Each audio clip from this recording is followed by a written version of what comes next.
آپ نے قرآن مجید میں صحابہ کاف کا واقعہ سنا ہوگا، پڑھا ہوگا، اور اس کے ساتھ ساتھ آپ نے بائبل کے اندر بھی یہ واقعہ پڑھا ہوگا۔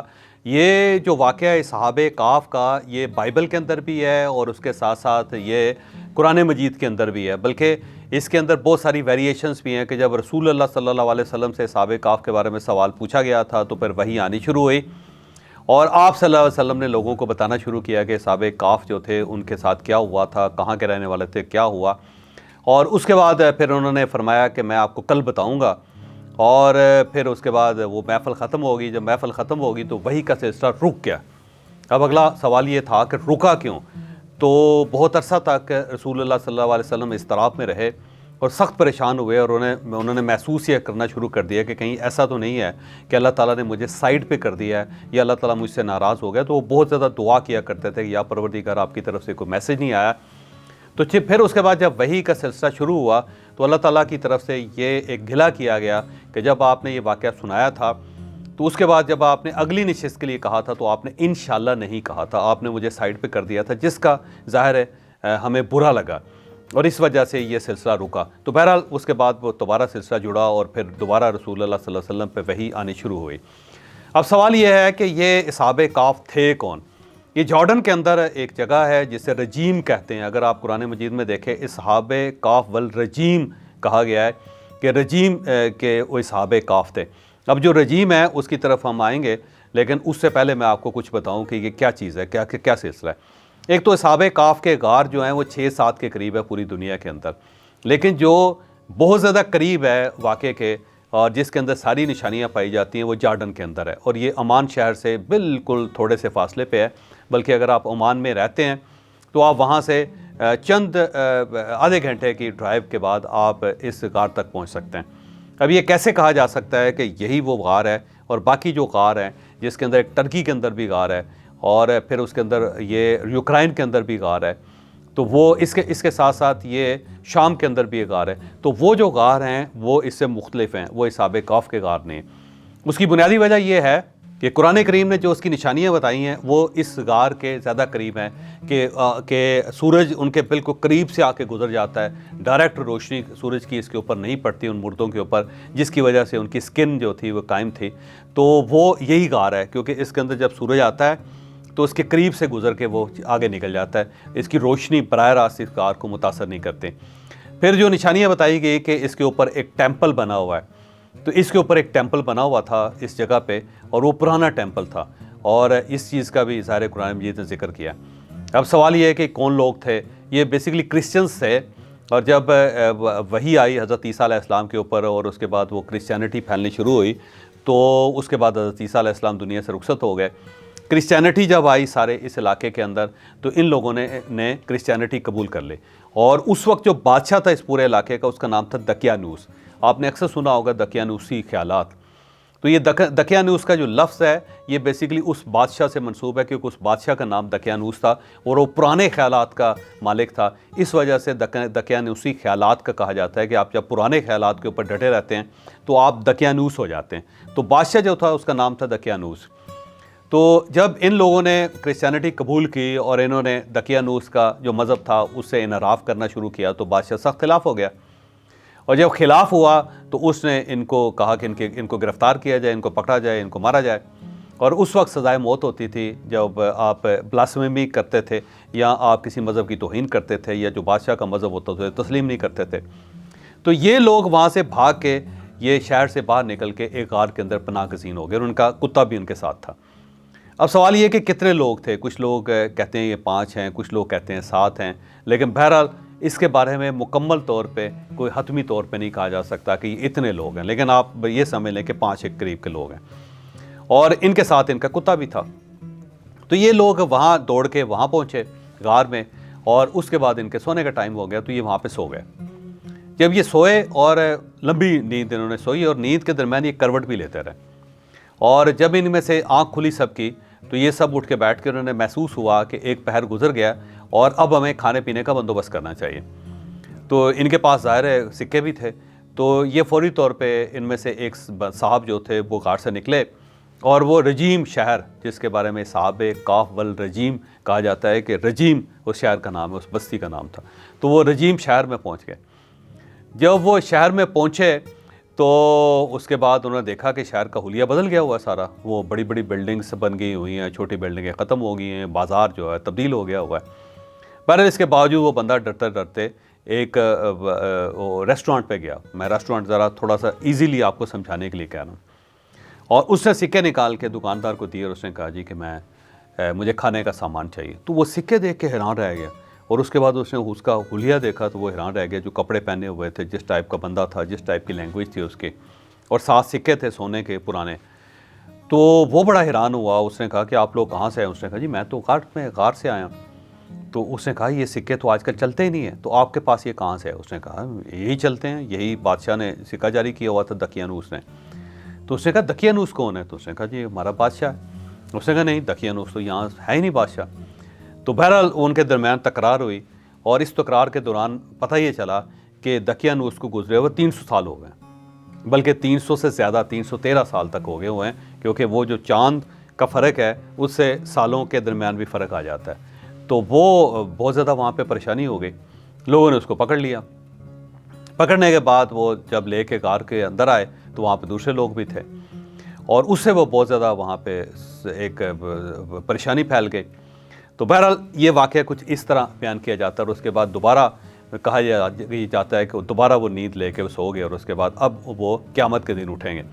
اور وہ جو کتا ہے اس کی ہڈیاں بھی وہیں پہ ہیں, اور وہ بھی وہیں ان کے ساتھ ہی سو گیا.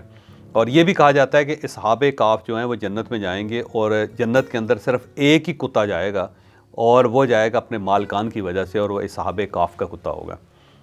کیونکہ نجس جانور ہے وہ جنت میں نہیں جا سکتا, لیکن یہ کتا اس کو پریولیج حاصل ہوگی کہ یہ جنت کے اندر جا سکے گا. تو اب یہ غار جو ہے وہ یہاں پہ تھا, اور اس کو پھر بائبل نے پورا واقعہ جو ہے اس کے اندر لکھا. اب سوال یہ ہے کہ بائبل جو ہے وہ تو پہلے آئی تھی اور یہ بعد میں کرسچن ہوئے تھے, تو یہ بائبل کے اندر کیسے آ سکتا ہے؟ اس کی بنیادی وجہ یہ ہے کہ بائبل مختلف اوقات میں لکھی جاتی رہی, اور اس کے اندر بہت سارے ایسے واقعات بھی ہیں جو بعد میں ظہور پذیر ہوئے تھے, اور اسی لیے کہا جاتا ہے کہ بائبل کے اندر انحراف ہے, کہ اس کے اندر کچھ پرانی چیزیں اور کچھ نئی چیزیں ڈال دی گئی ہیں. تو یہ اصحاب کاف کا واقعہ بھی اس میں اسی طرح ڈال دیا گیا تھا. اب اگلا سوال یہ ہے کہ مسلمانوں نے اس کو کیسے ڈسکور کیا؟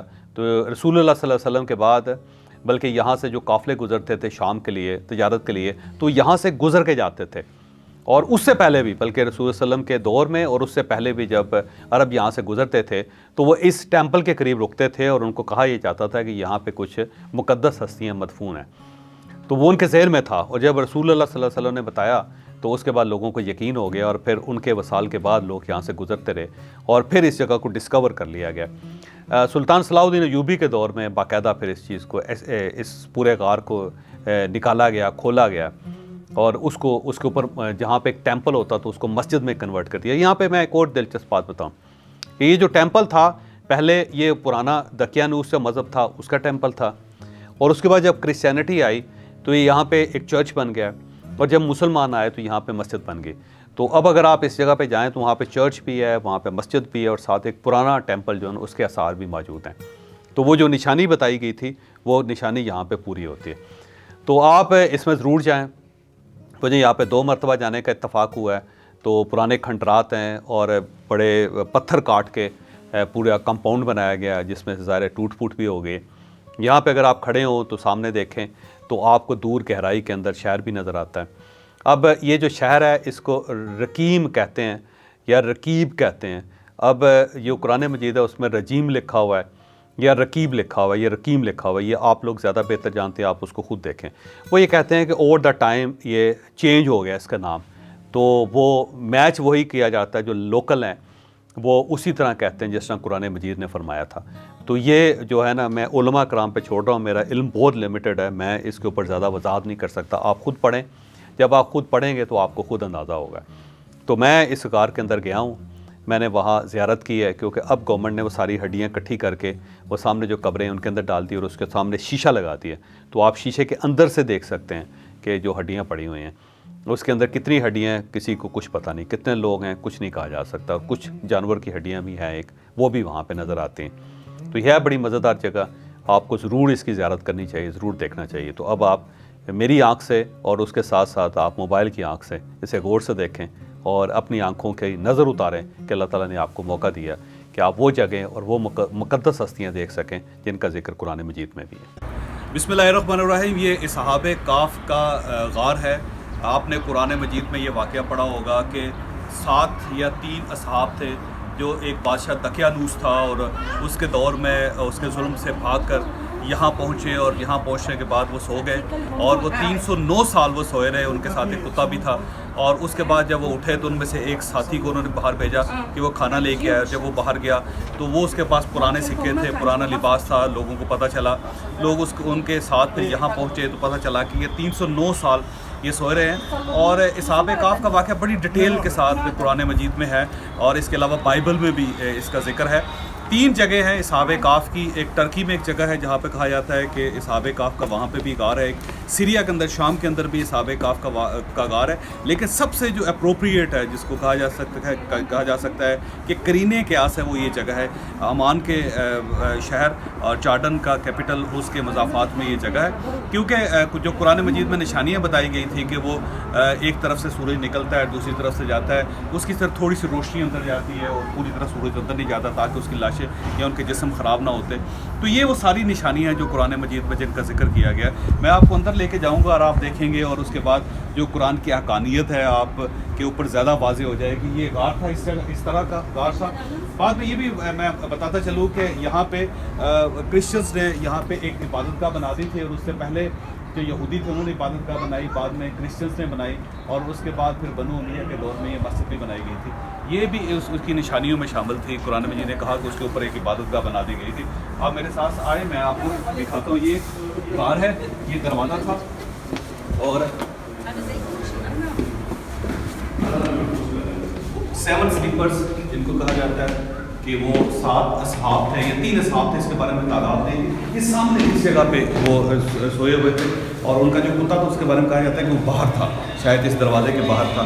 اب بعد میں جب وہ دوبارہ اس کے بعد پھر ان کو یہاں دوبارہ لایا گیا، اس کے بعد باقی زندگی بھی پھر اسی جگہ پہ گزارتے رہے۔ جب ان کا انتقال ہوا تو اس کے بعد ان کو 4 پردے بنا دیے گئے، یہ ہے، یہ ہے، یہ ہے، یہ ہے۔ اس جگہ پہ بعد میں جب ان کی تمام ہڈیاں اکٹھی کر کے ایک ہی جگہ پہ یہاں رکھ دی کہ ابھی میں اس کے اندر لائٹ چلاؤں گا تو آپ کو پھر پتہ چلے گا کہ وہ سامنے جو ہڈیاں ہیں ان کی وہ آپ کو نظر آئیں گی۔ سوراخ ہے اس کے اندر، پھر سب کی ہڈیاں جو ہیں اکٹھی کر دی گئی۔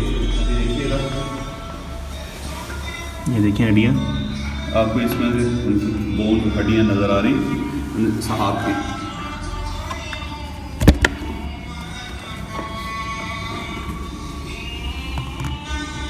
پیچھے ہڈیاں ہیں، ان کا بعد میں ڈی این اے بھی ہوا اور اس سے بھی پتہ چلا، اور اس میں بہت غور سے دیکھنا پڑتا ہے اس کے لیے، کیونکہ جب لائٹ اندر جائے تو اس کے بعد میں کیونکہ شیشہ لگا ہوا اس میں چمک آ جاتی ہے۔ یہاں پہ 3 مختلف زبانوں میں ذکر ہے۔ ایک اسٹار آف ڈیوڈ بھی ہے جو یہ ثابت کرتا ہے کہ یہ بہت عرصہ یہودیوں کے قبضے میں بھی رہا یہ جگہ۔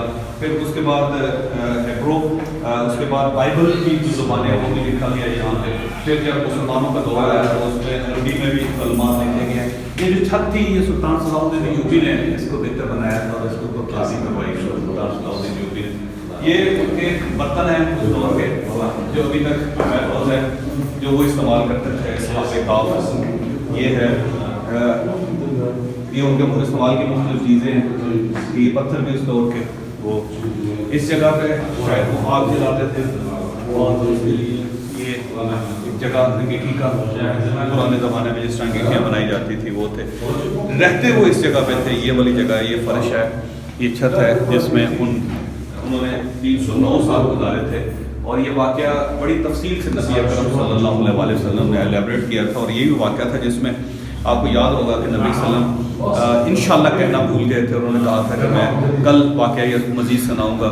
صحابہ انتظار کرتے رہے، اس کے بعد وحی کا سلسلہ رک گیا اور وحی نہیں اتر رہی تھی، تو نبی اکرم صلی اللہ علیہ وسلم نے اللہ تعالیٰ سے جب اس کا ذکر فرمایا اور ان سے رابطہ کیا تو اللہ تعالیٰ نے کہا کہ آپ نے انشاءاللہ کیوں نہیں کہا تھا، کیونکہ یہ تو میرا ہے اختیار ہے کہ میں کس کو یہ واقعہ دوں کس کو نہ دوں، تو اس پہ پھر نبی اکرم صلی اللہ علیہ وسلم نے عبادت کی اللہ تعالیٰ سے، اور اس کے بعد پھر یہ پورا وحی کا سلسلہ دوبارہ سٹارٹ ہوا، اور اس میں پھر یہ پورا واقعہ بتایا گیا تھا کہ ہوا کیا تھا۔ اس میں جو بائبل ہے اس کے اندر بھی اس کا ذکر ہے، لیکن زیادہ تفصیل کے ساتھ جو ہے وہ قرآن مجید میں اور احادیث کی کتابوں میں ہے کہ اصحاب کہف کے ساتھ ہوا کیا تھا۔ اگر آپ یہاں سے باہر دیکھیں گے دروازے سے تو یہ آپ کو دیکھیں سورج کی روشنی نظر آ رہی ہے، لیکن سورج اندر نہیں آتا۔ سورج اندر نہ آنے کی وجہ سے وہ لوگ 309 سال یہاں پہ سوئے رہے، اور ایک قدرتی عمل کے ذریعے وہ کروٹیں بھی بدلتے تھے، لیکن ان کے جسم ان کے خراب نہیں ہوئے، اور اگر یہاں پہ سورج کی روشنی ڈائریکٹ آ جاتی تو پھر ان کے جسم خراب ہو جاتے اور وہ 309 سال بعد اٹھ نہ سکتے۔ یہ وہ واقعہ ہے جو ثابت کرتا ہے کہ وقت آئے گا جب ہم سب مر جائیں گے اور ایک گہری نیند میں چلے جائیں گے، اور اس کے بعد اللہ تعالیٰ دوبارہ ہمیں اٹھائے گا، اور اٹھانے کے بعد ہمارا حساب کرے گا۔ یہ سارا واقعہ اس لیے قرآن مجید میں بیان کیا گیا تھا تاکہ انسان کو یہ بتایا جا سکے کہ ایک دوسری دنیا بھی ہے، ایک دوسری زندگی بھی ہے جس میں تم نے جانا ہے، اور اس کی سب سے بڑی مثال یہ دی گئی کہ صحابہ کہف بھی تھے، اور وہ 309 سال وہ سوئے رہے، اور اس کے بعد جب اٹھے تو نہیں محسوس ہوا کہ ابھی وہ چند گھڑیاں سوئے۔ اللہ تعالیٰ آپ کو اس جگہ کو دیکھنے کی توفیق بھی عطا کرے، اور اللہ تعالیٰ کو شکر ادا کرنا چاہیے کہ اس نے ہمیں اپنی آنکھوں سے دیکھنے، اس دنیا کو دیکھنے کی توفیق عطا کی، اپنے ہاتھ سے چیزوں کو چھونے کی توفیق عطا فرمائی، اپنے کانوں سے سننے کی توفیق عطا فرمائی۔ یا پروردگار تیرا لاکھ لاکھ شکر ہے، آپ کا بہت بہت شکریہ۔